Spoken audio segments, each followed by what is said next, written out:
E aí, pessoal, beleza? Tudo bem? Tudo jóia com vocês? Voltamos aí para mais uma aula nossa aí do nosso CHC, o nosso curso de História completo para concursos vestibulares e também pré-militar. Tá aí o curso de História completo, o e-mail historiacompanhão@outlook.com, o Facebook Estuçar e o celular para mensagem, o 3291650267. Professor, que aula é essa? Está aqui do lado, meu amigo, minha amiga. Resumão PMPE, exatamente isso. Resumão da Polícia Militar de Pernambuco. Como eu já falei para vocês, este resumo PMPE parte 4, todo o resumo aqui da Polícia Militar de Pernambuco, como eu já falei, já gosto de deixar bem claro, são os principais temas do seu edital que eu acho importante. Tranquilo?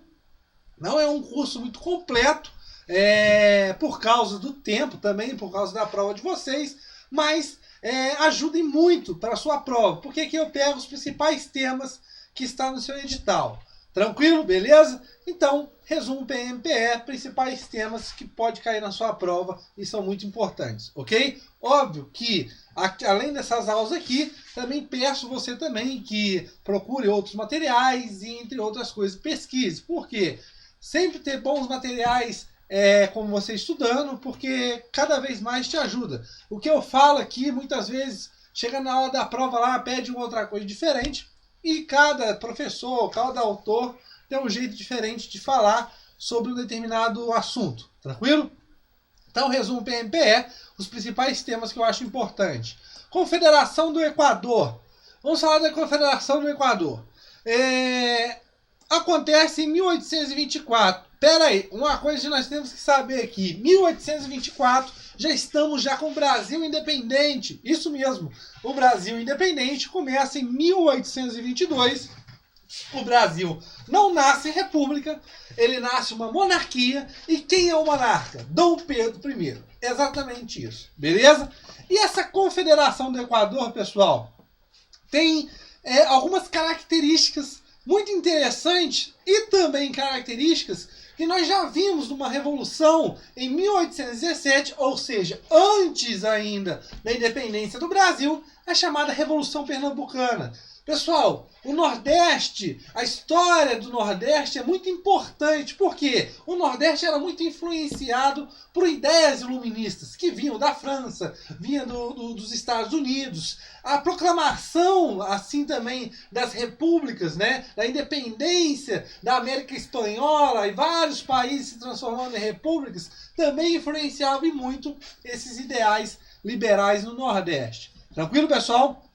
Então, são ideias liberais que vão difundir no Nordeste, que vão, sim, claro, são ideias liberais de igualdade, fraternidade, óbvio, com algumas restrições. Lembrando, quando se fala de elite, e que nós vamos observar aqui, chega em determinado ponto que vai afligir os interesses, eles dão com o bonado, eles dão com o pé para trás. Tranquilo?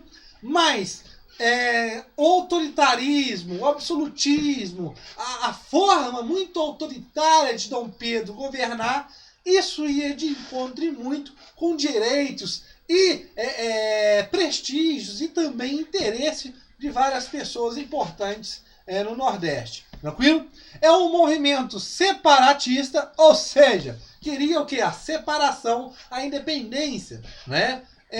Tem o cabeça em Pernambuco, mas, como no caso aí, é uma confederação. Você tem Paraíba, você tem Ceará, Rio Grande do Norte. Tranquilo, pessoal? Continuando. Tem o apoio da elite, do povo e do clero. Frei Caneca e entre outros. Mas, muito interessante, pessoal.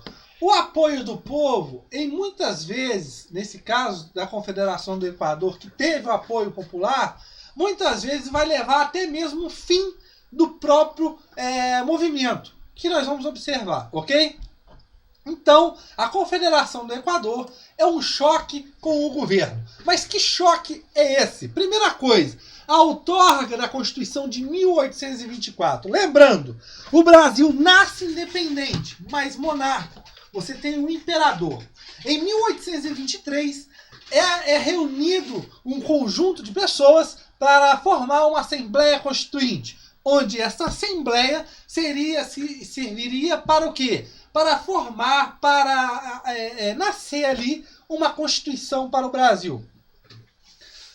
Mas só que Dom Pedro I olha essa Constituição, essa Assembleia Constituinte, que o pessoal ali está fazendo ali, montando, e observa que essa Constituição vai e muito diminuir seus poderes. Dom Pedro, como é um cara monarquista, absolutista e quer o poder nas suas mãos, o que ele faz? Dissolve a Constituinte de 23 e chama ali pessoais ali próximos a ele e faz uma nova Constituição, a de 1824. Mas, primeiramente, pessoal, a primeira Constituição do Brasil, ela não nasce votada, ela nasce imposta. Ou seja, uma Constituição outorgada, diferente de promulgada. Promulgada é como a Constituição é votada, discutida e tudo mais, pela Assembleia e tudo mais. Aqui não, a Constituição nasce de cima para baixo. Óbvio, com interesses do imperador. Nada mais, nada menos, cria um novo poder, o poder moderador. Cria a ideia dele nomear os presidentes, que nesse caso eram os governadores das províncias, nomear senadores, entre outras coisas. O poder fica muito centralizado na mão do imperador, onde essa centralização e esse absolutismo leva o quê? Um autoritarismo muito grande nas mãos do imperador, uma centralização de poder muito grande.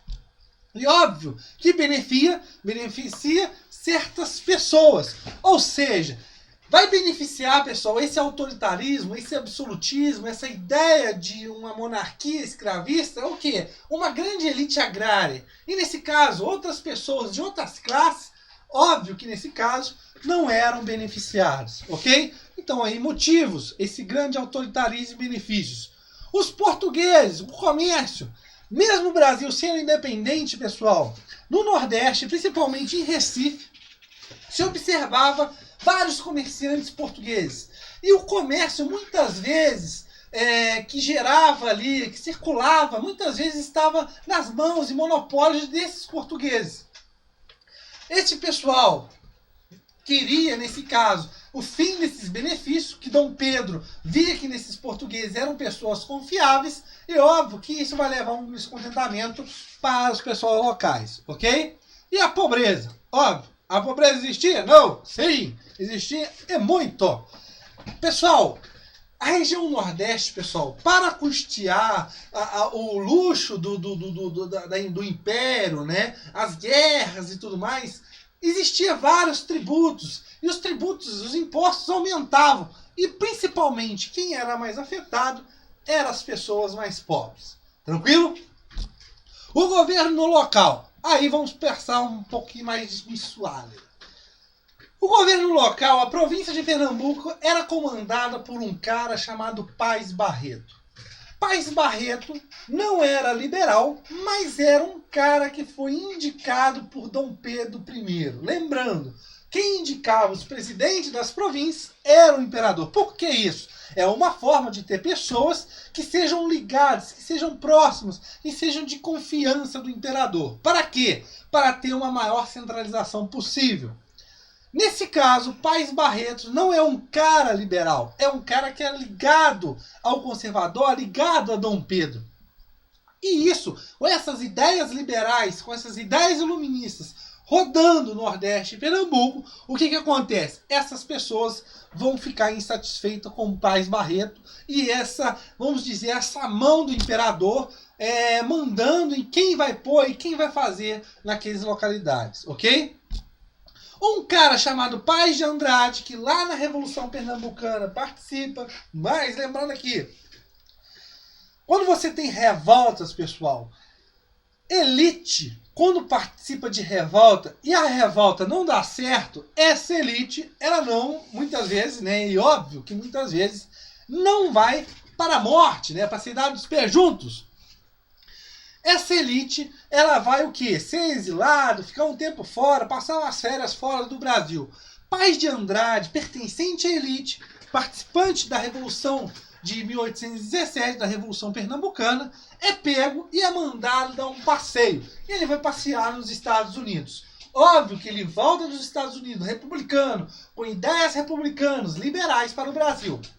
Óbvio que as pessoas que participam de revoltas mais pobres, mais de classes baixas, essas pessoas serão punidas. No caso, Frei Caneca. Ok? Continuando. Paes de Andrade monta ali uma junta, a Junta dos Matutos, onde tinha ali um círculo de pessoas liberais, ligadas à elite e tudo mais, com ideias liberais. E nesse caso eles começam a fazer pressão ao presidente da província, Paes Barreto. Paes Barreto, tanta pressão, ele renuncia. E o que acontece? O pessoal na surdina põe no lugar dele Paes de Andrade, liberal. Isso tinha um problema. O problema era que quem nomeava o presidente das províncias, quem iria governar as províncias, quem que é a pessoa que nomeava essas pessoas para governar as províncias era quem? Dom Pedro I. Dom Pedro I, vendo que eles colocaram um cara que ainda mais não vai muito com as ideias de Dom Pedro começa a ameaçar, nesse caso, o Pernambuco e esse movimento. Nesse caso, Dom Pedro ameaça até a fechar o porto, né, de Recife. E também, uma tentativa também de uma conciliação, tenta pôr até outro lugar, né, para tentar uma conciliação. Se vocês não aceitam Paes Barreto, porque Dom Pedro, pessoal, tentou ainda convencer o pessoal a pôr de novo Paes Barreto, só que eles não deixaram. Mas então, se vocês não querem Paes Barreto, vamos pôr uma outra pessoa que é ligada a vocês, que tem ideias também liberais, um mineiro, mas só que o pessoal também não deixou. Ou seja, a gente não quer que Dom Pedro mete os dedos, o bico, onde não é chamado. Então, nesse caso, Paes de Andrade continua. Tranquilo? Paes de Andrade, pessoal, vendo as ameaças de Dom Pedro e tudo mais, vendo que Dom Pedro poderia atacar a qualquer momento, escreve para Dom Pedro falando suas exigências. E nessas exigências tinha o quê? Uma nova Constituição. E essa Constituição tinha que ter, nesse caso, ser votada. Autonomia para as províncias, essa centralização muito forte nas mãos do imperador, na mão de Dom Pedro I, eles não gostavam. E óbvio, os favores, os privilégios que muitos comerciantes portugueses tinham no comércio teriam que também ser dividido com o pessoal da localidade. Tranquilo? O que acontece? Dom Pedro não aceita nada e manda um ataque através de um comandante chamado John Taylor.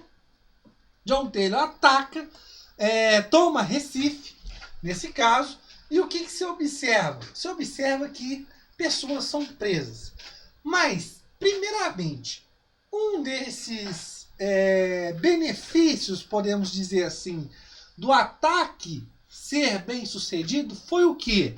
A elite com medo, caráter popular, escravo. Como eu já falei para vocês, o apoio da Confederação do Equador, desse movimento separatista, tinha o apoio de muitas pessoas ligadas à elite.